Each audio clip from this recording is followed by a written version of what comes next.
Welcome to The Last Word, my weekly commentary on life and work in San Antonio and Texas. Today I'd like to talk about abortion travel in the San Antonio City Council. If a close friend or extended family member needed financial help to travel out of state for women's reproductive services, including a legal abortion, I'm certain my wife and I would be there to help.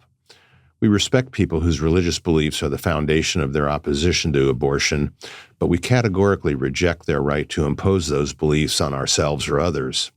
And we oppose elected officials who covet the votes of evangelical Christians and others on the extreme fringes of the Republican Party who celebrate laws they pass denying women their reproductive rights and control over their own bodies. It's amazing, frankly, how Donald Trump, Greg Abbott, and so many others in recent years have discovered their own spiritual fervor for opposing Roe v. Wade, Planned Parenthood, and just about every other legal and medical protection once afforded the women of Texas and beyond. All that said, I was actually glad when a committee of the San Antonio City Council voted down an attempt by several council members to use taxpayer funds to pay for women to travel out of state to seek abortions. I sympathize with council members wishing to support women and families in their districts who lack the resources to travel for reproductive services. I just don't think it falls within the realm of what council members should be funding and focusing on in their official roles. I'm guessing a majority of city taxpayers actually agree with me. If members of the council want to undertake personal fundraising campaigns to help women end their pregnancies, I would applaud that.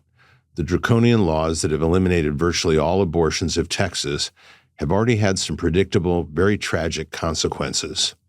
More than 100 girls ages 17 or younger, some actually younger than 12, have left the state and received abortions in 2024, according to state data reported by local media outlets. Last week, a woman left a newborn baby, its umbilical cord still attached, on an east side sidewalk in the bitter cold, 1 block from where our 2 sons live. Another woman was being sought locally after giving birth in a bathroom stall and attempting to flush the baby down a commode. These are desperate people who never intended to get pregnant and would not be able to responsibly parent a newborn. When individuals unable to cope with parenthood do have unplanned babies, the outcomes are often dire. Unfortunately, the same politicians so morally opposed to abortion these days show little interest in supporting the babies after they are born.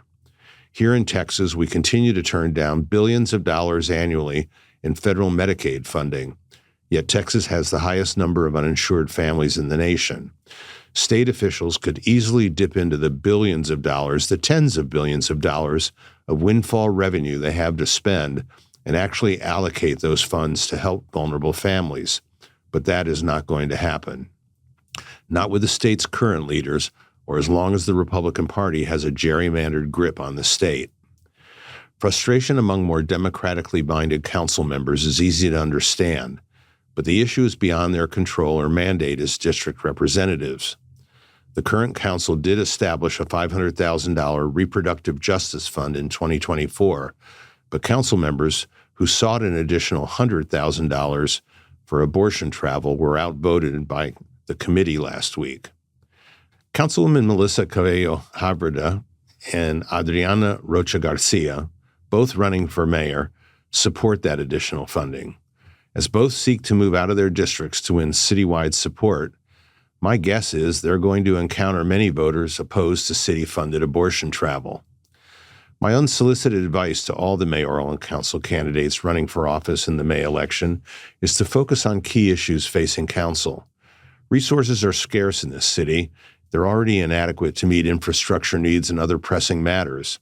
There's more than enough wealth in San Antonio, controlled by pro-choice individuals, to fund abortion travel at the proposed level. That's my last word for this week. Thank you for listening. Please share this episode with friends and colleagues, and do sign up for our new newsletter, Monday Musings.